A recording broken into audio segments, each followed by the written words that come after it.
the last talk of today. I want to start slowly, and if you have any questions, just interrupt me. I want to talk about this Log-Sobolev inequality for matrix value functions, and I will start with the basic setting.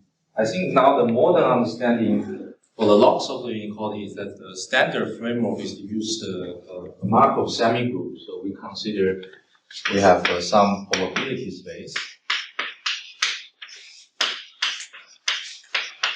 And what's a Markov semigroup?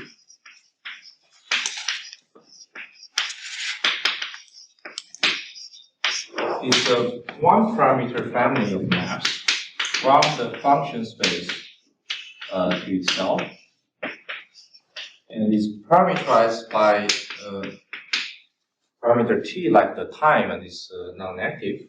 And we want this family of maps satisfy a following condition. The first one is we're asking each of the semigroup map PT to be Markov. That means if we have a non-negative function, we want the image is also non-negative.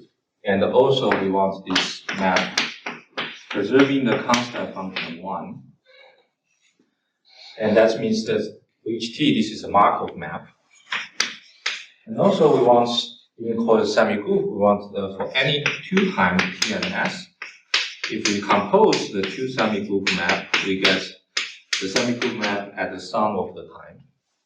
And also at time equal to 0, we want this identity map. So this means that this semigroup gives some time evolution of some dynamic, and is a time homogeneous. That's the dynamic does not depend on the time.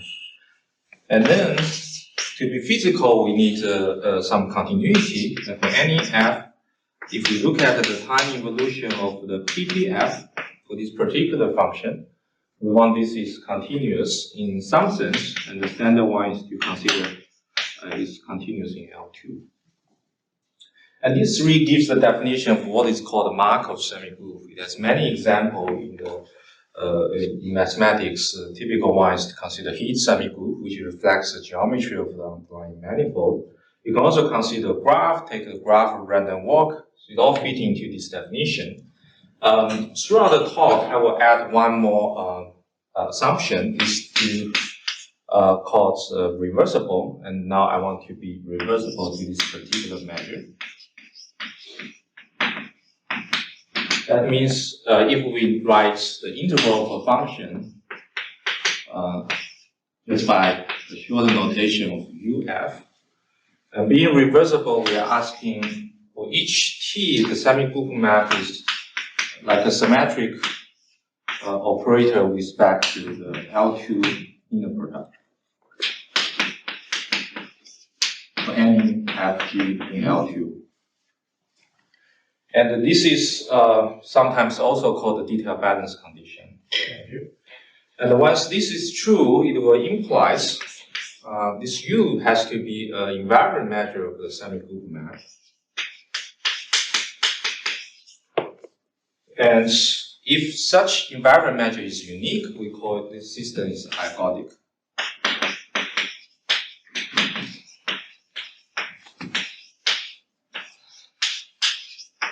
So the setting for my talk would be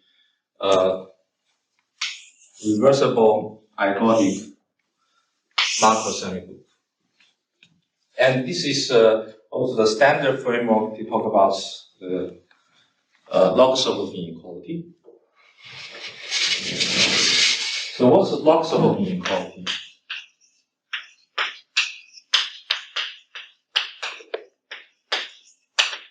So this is probably known to experts. Here I just want to write down the definition.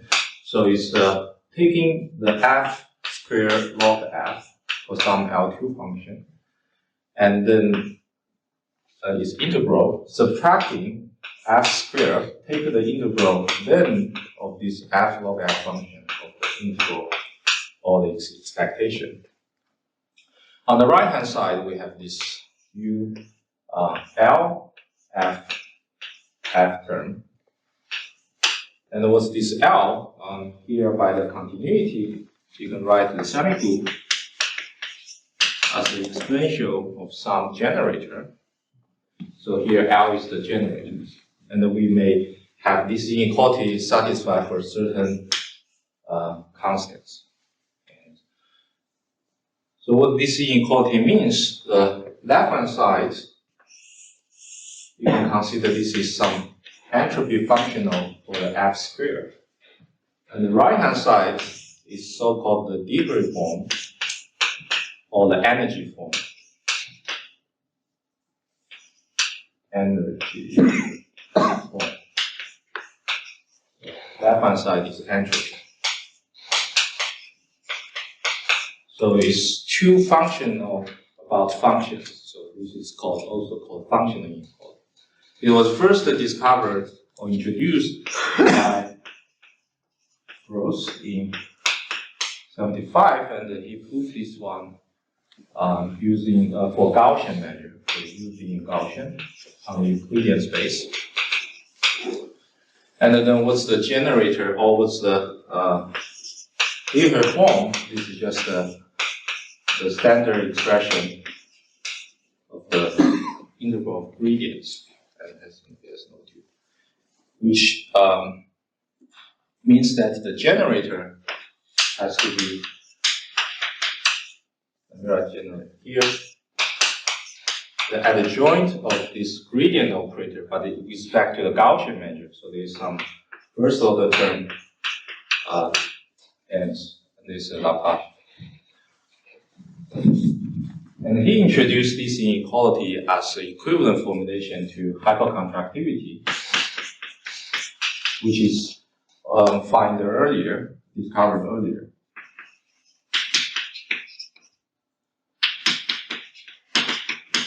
And that inequality, this is an inequality stating that if we look at the PTF's P norm, it can be upper bounded by F's P norm if our P is not too big, which is controlled by 1 plus exponential 2 alpha P.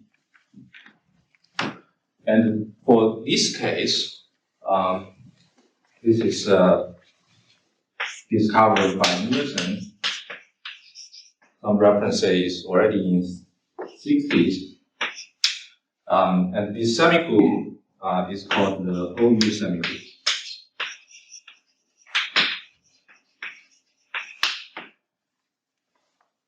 And basically, Gross find that this is the equivalent formulation of this hypercontractivity. Later, people find that such equivalency exists in general Markov semigroup setting.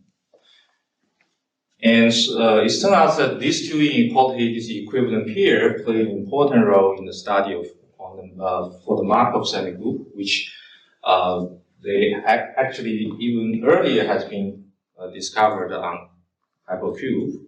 And this inequalities enjoy some nice property, like it's satisfied tensorization, means you can use smaller space, get larger space. And if actually in this paper, the idea is to use the two-point inequality, get Bernoulli IID distribution, then go to Gaussian by essential limit theory. So it's a very powerful inequality, and today's goal is trying to explore. So how about matrix value functions?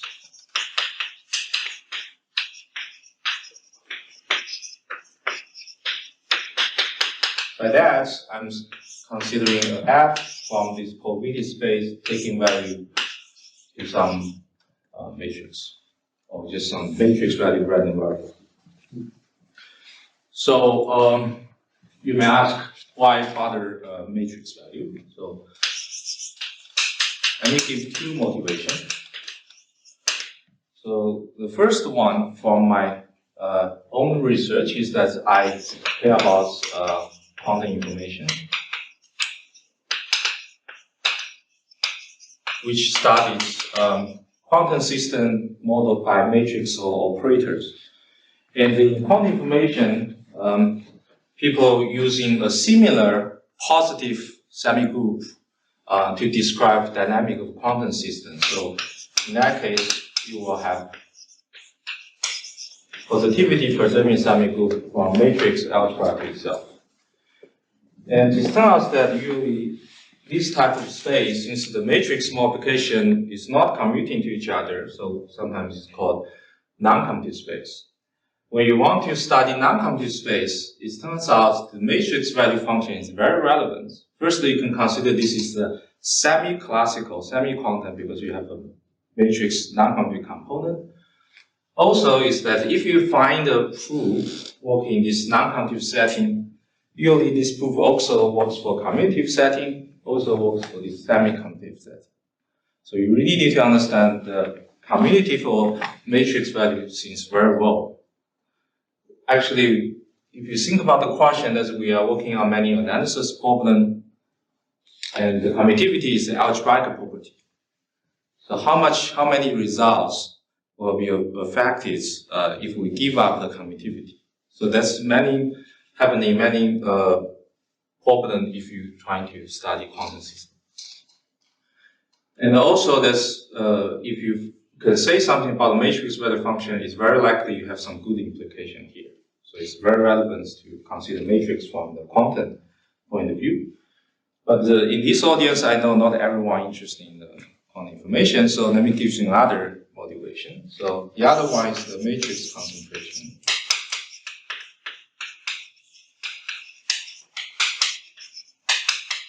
And for that, I want to quote a result by Huang and Tropp.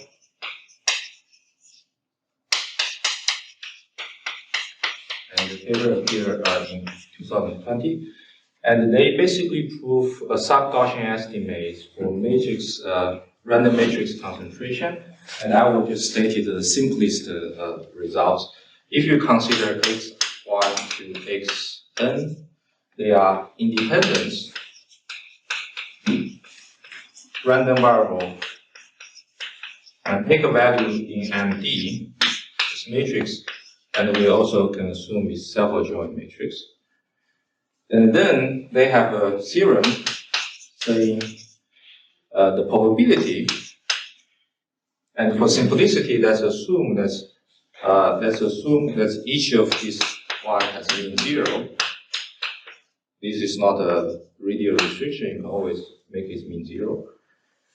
And then the probability of the summation of the matrix has largest eigenvalue or the operator norm greater than t. This can be controlled by a dimension d, which is the matrix, and the exponential factor minus t squared over 2v. And this v is given by, first there is the expectation of summation of x squared, xi squared, and take the operator norm, and plus m. Well, m is assumption that you want to have this random variable almost everywhere have a uniform operator bar. So they will be able to prove such Gaussian, sub-Gaussian estimates, like the scalar random variable case. And then previously by Tropp himself, he can only prove some sub-exponential. But in this paper, they will be able to prove sub-Gaussian. So what they use, the idea is to starting with the Planck inequality. So they can have a more general setting, but their tool is you have Planck inequality and Becquerel-Emery curvature dimension condition. They find out these two tools can automatically go matrix value. And then they use these two tools combined, especially with a strictly positive curvature lower bound, to get the matrix concentration.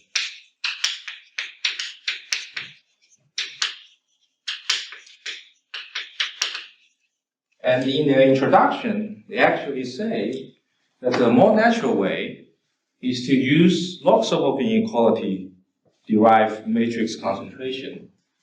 But then you would require a matrix value function, Log-Sobolev. So the question is, they raised in their paper is that can we use matrix LSI go here? Okay, because this is how the scalar value function do. So yeah. So the question mark is whether it implies this or whether you have LSI. Whether we have something like this. And actually that's the question. Trying to answer, the answer is yes and no.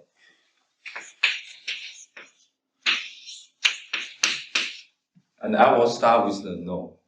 Yes. And so from LSI, would we expect to also need the assumption on xi bounded by n on almost everywhere? So here, they use this for simple this example. Basically, you take this depolarizing semigroup, which you naturally have the curvature lower bounds. So, and the curvature lower bound implies LSI. And then, so you have everything in this case. But the point is that in this case, they didn't use the Log-Sobolev inequality because they don't know what's the right formulation. They use that too. But I mean, in scalar concentration, we don't necessarily need xi to be. Yeah, you don't need. So if you want to add one more step, what they actually get here is they use here is the LP Markov inequality and with a sharp P depending on the constant that you can do. Yeah, but you can also use LSI. So this sharp inequality will be with what norms? With now what's the matrix value function norm? So you have to take this Gaussian P norm to the 3 power and integral. So that would be the norm. So you have to do this matrix. So what will be the constant? The constant they would have to have f subtracting its mean, taking such P norm, and you will want to control as square root of P and some constants. I think there's a P minus 1, maybe. And for P greater than 2, and here you need some P norm for the gradients. That's their tool. Or here, if you don't have gradient, you use the gradient form. So that's the tool they use. And what I want to talk about today is the yes part is that we can have something use Log-Sobolev. Okay. But I will start with the negative result. So let's just naively thinking how we formulate a reasonable Log-Sobolev inequality for matrix value function.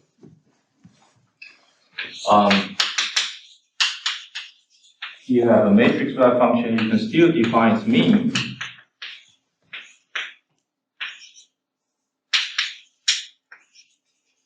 But now, since each of the things here is a matrix, so this mean is a matrix value. Then everything in the expression above still makes sense. You can write f squared, and you can take a logarithm of this matrix value function pointwise by using spectrum calculus with its several joints. Yes, let's make things simple, just several joints. And then you can take its mean, that's okay.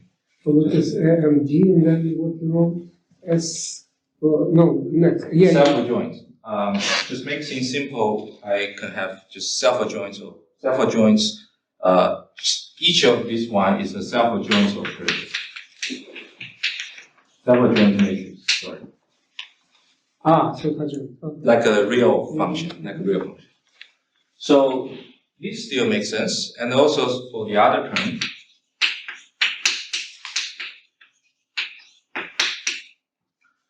and then the right-hand side, I can take f, and then again the generator acting on f, but now we have a matrix part which is not changing.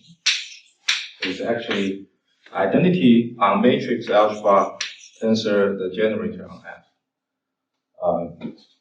then you can also write, then you may want to say, can I naively write an inequality here? The strongest inequality, the strongest sense to, for this to make sense, you can say, okay, I have two self-adjoint operator. If the difference is positive semi-definite, then I can say, I use this one to say A is greater than B. The strongest guess would say, okay, this holds even for matrix order. But let us be modest. Let us try to prove something much weaker by taking a trace to each side. Then I can still allow some constants here with the alpha, or if we want alpha, to better write alpha. So this is a reasonable generalization of the formulation above, and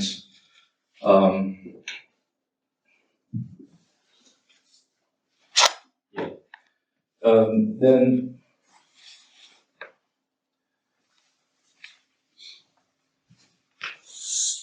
what will be the null result for this? It turns out that such an expression never makes sense. So if this inequality, if we call it star, goes for all matrix value, all function going to M2, just by 2 by 2 matrix, then alpha has to equal 0. So there's no meaningful inequality there. Okay, so basically this generalization does not make sense at all.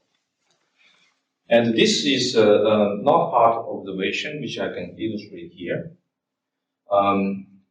So let's look at these two sides of inequality, what their meaning. I mentioned that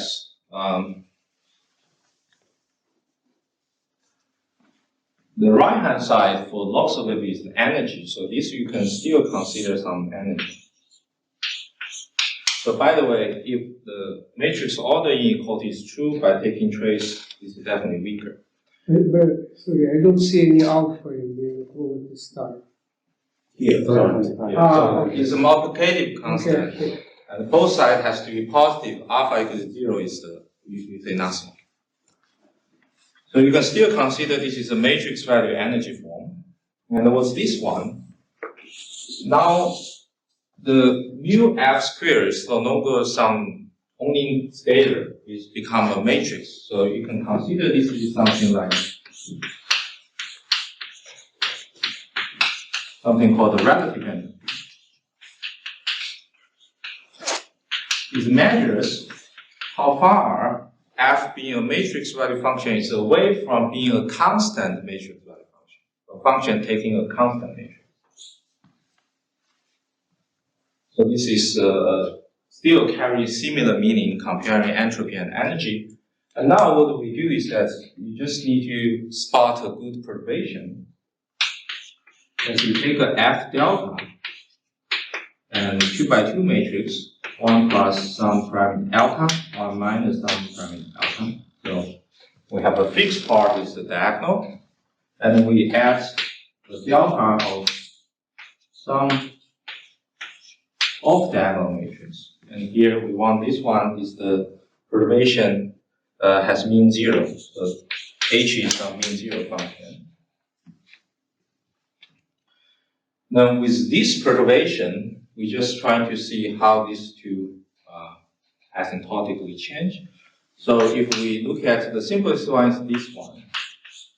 If you have f delta, then you will see you have delta squared leading term, which is given by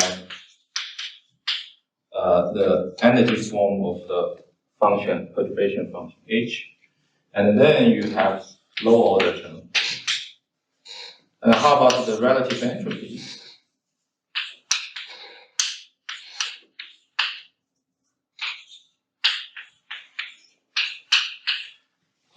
It turns out that by this construction, the relative entropy, like the Haitian, is given by the feature information metric of this f at delta equals 0 and h, and this is delta squared plus v intern.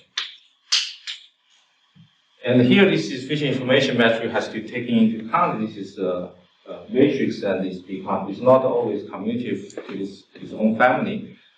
But roughly, you can see that even the classical feature information metric would have something like this. This is the classical feature information metric. So the 2 by 2 matrix is a generalization of that, and you can see there's a singularity in the integral by f0. That means that if we take alpha goes to 1, and this will blow up. But you can surely have some finite energy h as in the perturbation. So this cannot have finite constant. This is very simple observation. Once you start, this is a family to consider. Let me see the time. Okay. So I want to save a little bit time for the year, save more time for the years part of the result. So here I can briefly mention that this up here, there's another part with hypercontractivity. You can also formulate a hypercontractivity, which kind of equivalent to this, but since its equivalence is also never holds, and the hypercontractivity would have to go through a very specific, very settled norm that you have to consider the semigroup F tensor with identity matrix. You want to say some P norm controlled by the Q norm of F, and here the Q norm you will use the natural Q norm like this. But then the P norm, you cannot use the standard P norm. You have to use PZS vector value LP norm, which you have to have the matrix part still like L2. The matrix part is kind of conditional, as you don't want to also involve in the P. But then you have some P norm here, which is for the function side. And this is turned out to be the right formulation. You can have certain equivalence to there. But I will not bother write the norm of this. Here, the strange thing is that you are not really taking some vector value because the base space is actually the matrix. There's some factorization expression to define this norm. This was introduced by Pizzi in his monograph, 98. And by saying equivalence, what I mean, equivalence of two wrong results. The equivalence goes with the weak Log-Sobolev inequality, which you allow to add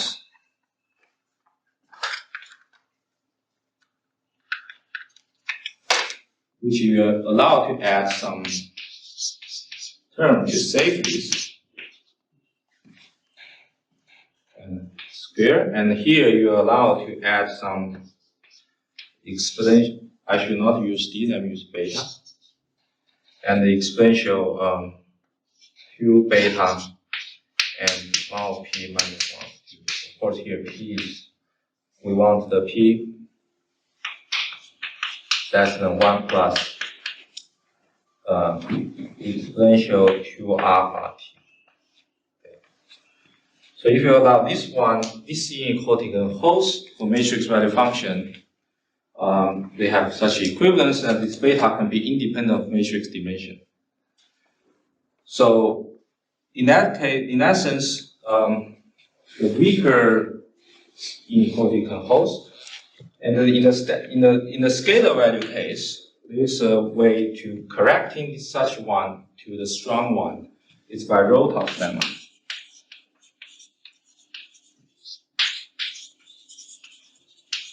Basically, what we find is, I will not bother stating Rotor's lemma. By the same family, you can show Rotor's lemma also fail for matrix value function. And that actually is related to such space, because Rotor's lemma is basically follow from convexity, uniform convexity of LP space. Such space is not uniform convex. So there are some deeper things behind why such inequality fails in matrix value, but that will just be very rough here. Okay, now I'll clean the board.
So after this, no result is that no hope we can have matrix concentration from Log-Sobolev. It turned out that the Log-Sobolev inequality admits has a twin brother called modified Log-Sobolev inequality. And the statement is similar, but it's like this. Now we take G is a positive function. We have G log G taking its measure, and then subtracting UG log UG. We want this one is upper bounded by the generator acting on G as a function and the log of G. And we want this is controlled by up to some constant. So in the diffusive case, or in general, the original Log-Sobolev inequality for L2 function, this is more like for L1 function, the standard things take this G to be a probability distribution and this term disappear. So in the general case, the L2 one is always stronger. When in the diffusive case, you can go back. So the go back is only by diffuse semigroup, which means that you have certain chain rule about your gradient form, or you can think about this generator come from some second order differential operator. So they are really looks the same in Gaussian case, but even in the discrete case, you cannot go back because you really don't have diffusive. And it's actually this one. So the twin brother of the Log-Sobolev inequality implies concentration. And this is stated, discovered by result by Otto and Minami in 2000. So then we already find so this part we cannot go matrix. And the rest of the talk I want to say, this part, we can go matrix perfectly. Okay, so the modified Log-Sobolev inequality is the right one to go matrix back. Okay, so now let me state our main theorem.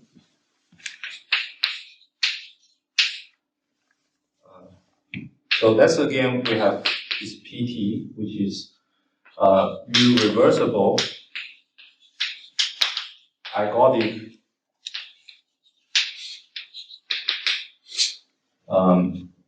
Markov semigroup.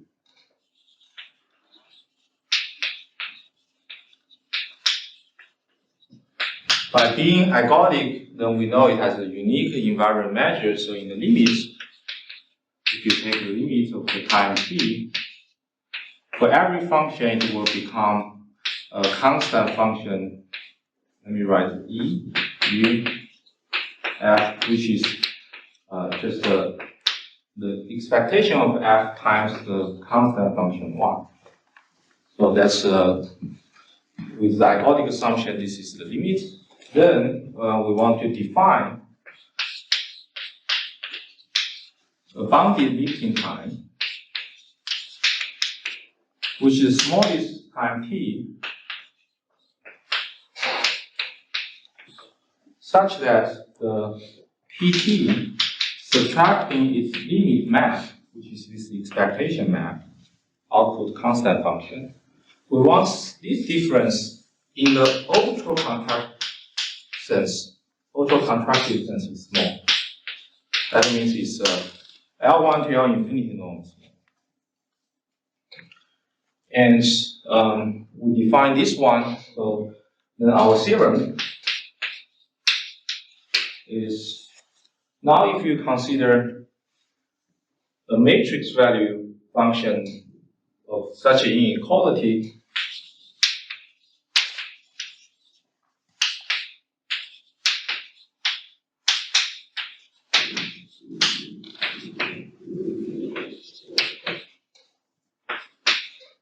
so to be more precise, is identity tensor the generator P,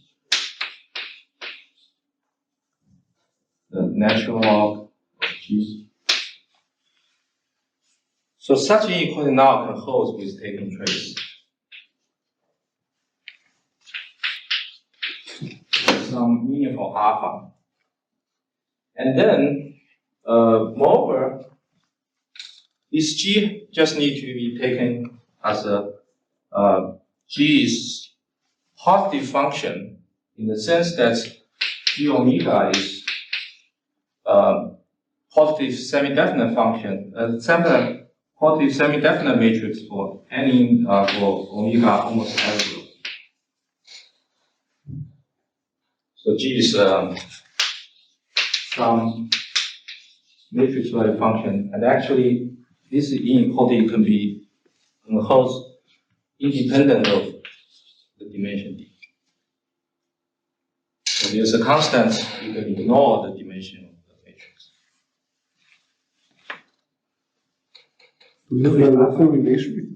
Do we know if alpha is positive? Yeah, so I'm going to say, sorry, I didn't. Alpha in front of everything? So the alpha now, I have to assume such boundary mixing time is finite. In that case, I can take this to be inverse of this boundary mixing time by taking 0.1 for epsilon. So that's the estimates.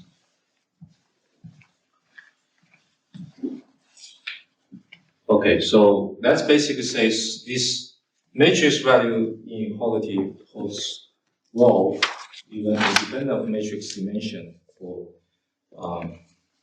Markov semigroup. And I will talk about whether assumption that this is finite, how reasonable it is.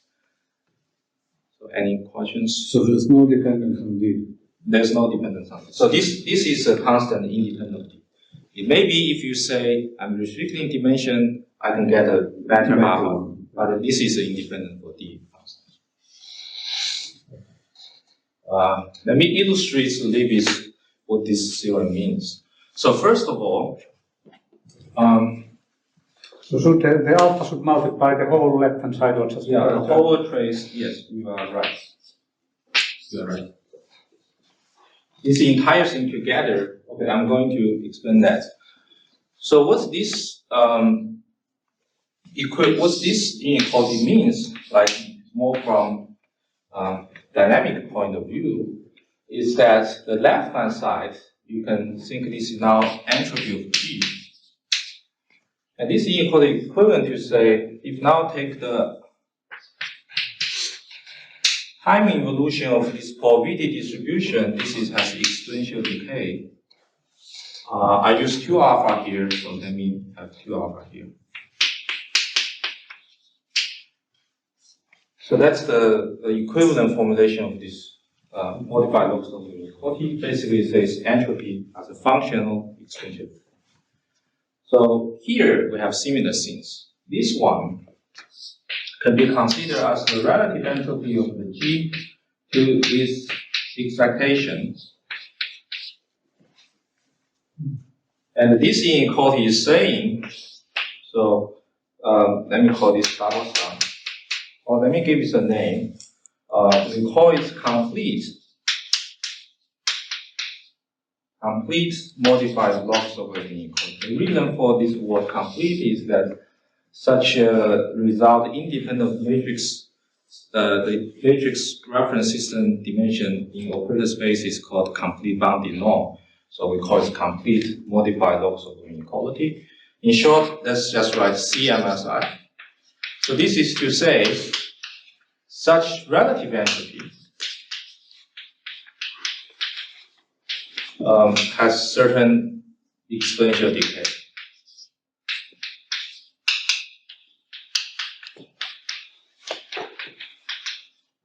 Note that here, why is a relative entropy? Because in the limits, any function just converging to its matrix value mean is not convergent to the trivial one. Is convergent. This is the limit of this dynamic. So it's describing the convergence in terms of entropy function. So that means that this is as an analog of that. It's a meaningful generalization. And the second thing is that we can use this one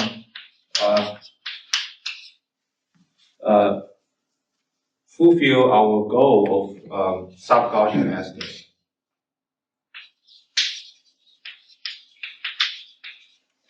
Matrix concentration. So we can recover the result by Trobe and Huang, but there are some absolute constant are different. But the sub-Gaussian type estimate is still close. So They also have a dependence on dimension. we have the same dimension dependence that we have a d in front of the exponential. That's the same. What is different is that let me briefly illustrate. What is different is that they have the exponential of t squared, some very clean constant. Here we have to add some abstract constancy. But this sub-Gaussian. So you got the modified Log-Sobolev for the trace. In the trace case, So what does it say anything about the inequality without a trace? Or? I suspect it will be demanding too much. Yes. Even proving this trace is not easy. If you want dimension independent, yeah, I suspect that will be demanding too much. But I don't really think about how to find a counterexample while waiting.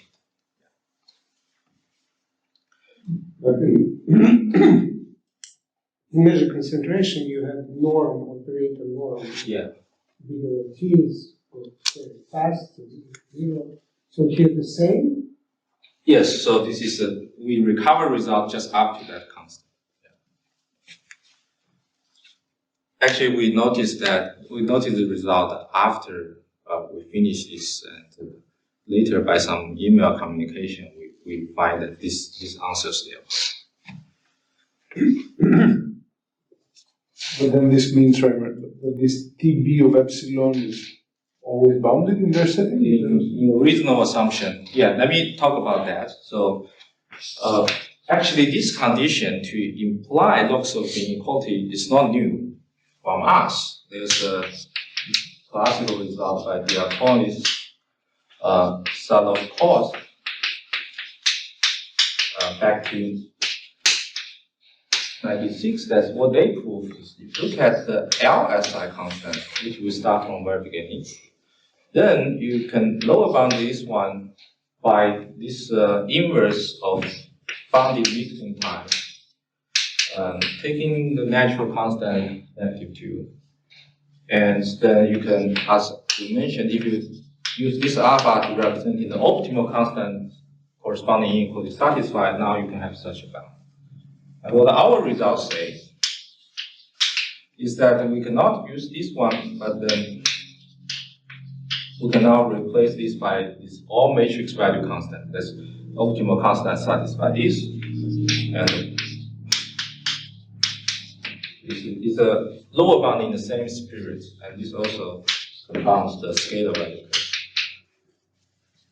But note that we have already talked about this constant will go 0 if you allow 2 by 2 matrix. So their proof definitely does not work in our case. So in that sense, since this has to go 0 in the 2 by 2 matrix, the way we use this condition is completely different. Our proof is completely different.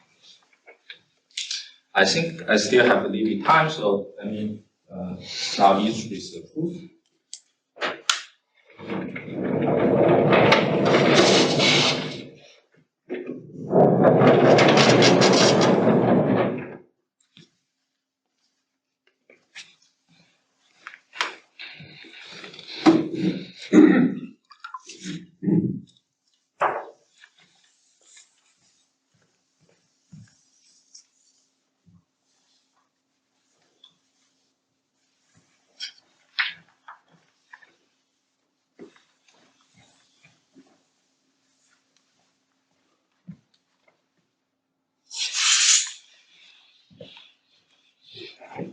And what is the nice example?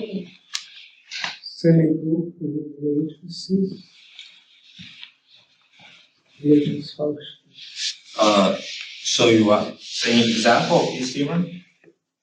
Semigroups or matrix functions. The semigroup is the same semigroup on the scalar value function, and we do nothing. That's entry-wise? Is as entry-wise, but yes, it's basically identity dynamic on matrix. But you are going to basically mixing matrix on different points. That's the. So if it adds entry-wise, why positive matrices will go to positive matrices? Yes, it's because it's identity on those matrix.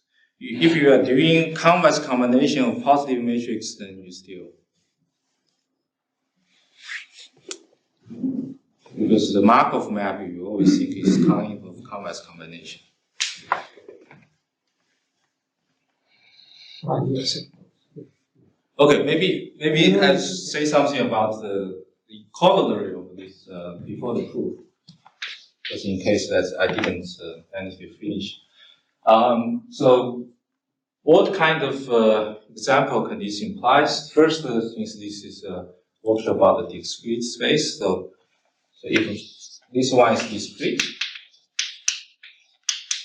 then we can compare such constants.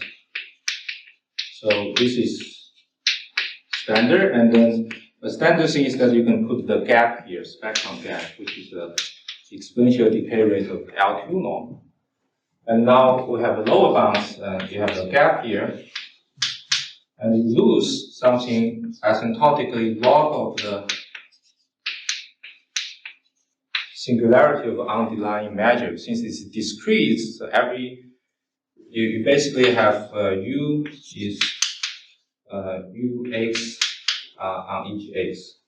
So you can take the minimal with such a density and take the inverse. When this is finite, say if you have really finite number of points, then that's the price you pay compared to the L2. And actually this is not going to be optimal. You can construct some weighted cyclic graph, and this is optimal even for this one. Okay, so this is the discrete case, and in a continuous setting, a very general setting we can consider is if you consider Riemannian manifold. So compact Riemannian manifold. Then you can think about a family of vector field. Let me say K. And this family of vector fields is called satisfy the Hommander condition.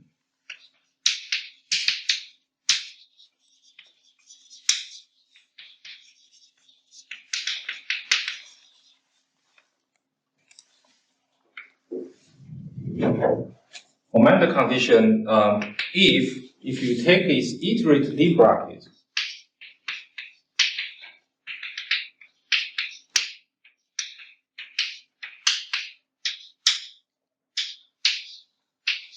with arbitrary length, so this xij is from the family, and L I can allow any length. And you span this vector you get, and you hope it gives the entire tangent space for every point x in the manifold. So this is a Hommander condition. And Hommander studied this condition because if you have such condition, you can take the so-called sub-Laplacian. And this become a hypoelliptic. It's not elliptic because you can hear this k can be strictly less than the dimension of the manifold. You are missing some direction. And then now for such sub-Laplacian, the semigroup generated is also called horizontal T semigroup because it's some horizontal direction. And now with this theorem, we can show this is has this matrix value modified also the inequality. And in the scalar value case, this was by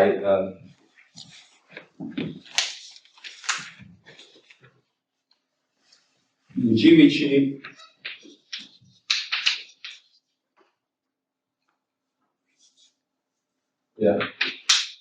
and Zegalinsky in 2007. So basically, our result can extend their thing to arbitrary matrix value, but they are actually proving the LSI. This is a diffusive case, so these two are equivalent. And then they actually use this Rothaus lemma, this weak Log-Sobolev inequality, and then you improve to the strong Log-Sobolev inequality approach, which does not work for matrix value. So this result also has some interesting implication to what I mentioned is semigroup on matrix algebra, but I will not go detail of that. But this shows that how general such a condition holds. Basically, this condition can be finite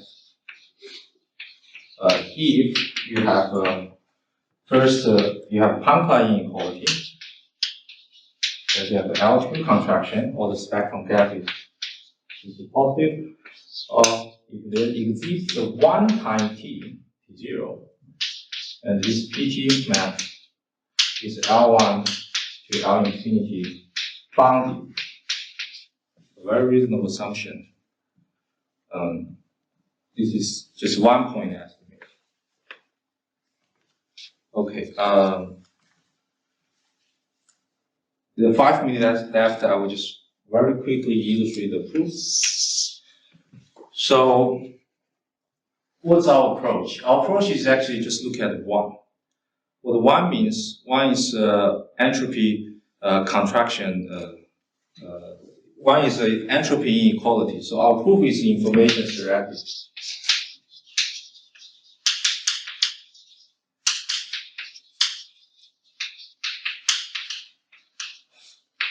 So for that, I want to recall the favorite inequality of my information theory is that the data processing inequality.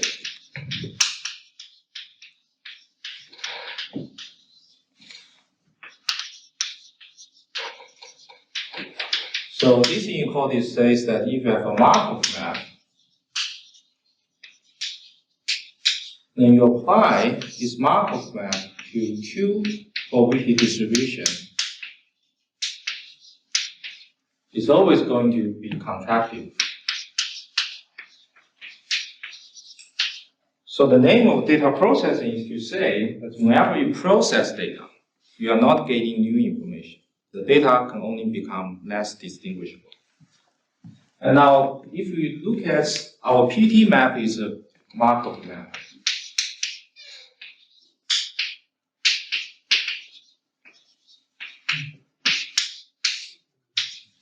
Then this can be also understand as the PT acting on G, but PT also acting on this constant matrix, which does not change in it. But data processing, this should be less than G, EG.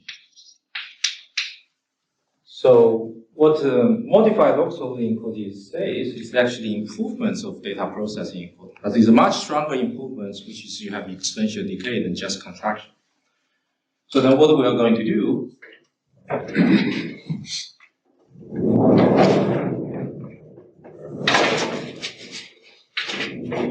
we are literally just proving improvements of data processing inequality. I just need to correct in the statements of this May theorem to a discrete time analog. I just want a one map. It's a Markov map. Then instead of the continuous involution, I have discrete time iteration. And then we can talk about discrete time mixing time. And then this is some minimal natural number. And this one is, I would have a 2 to decay, 2k. And then what we have here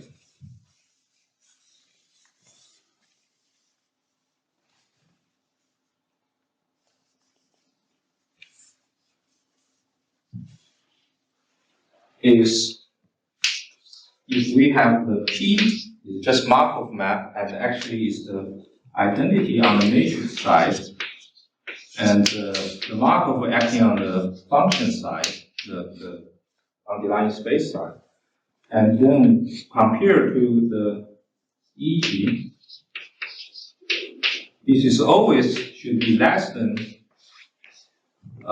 P EG. And here we can do better. We can add a strictly contractive constant here. One subtracting K, P, and there's a 2.1. So I think I don't need to convince you if I can prove this discrete time result that we have continuous. I think I used up all my time. I will stop here. Thank you for your attention.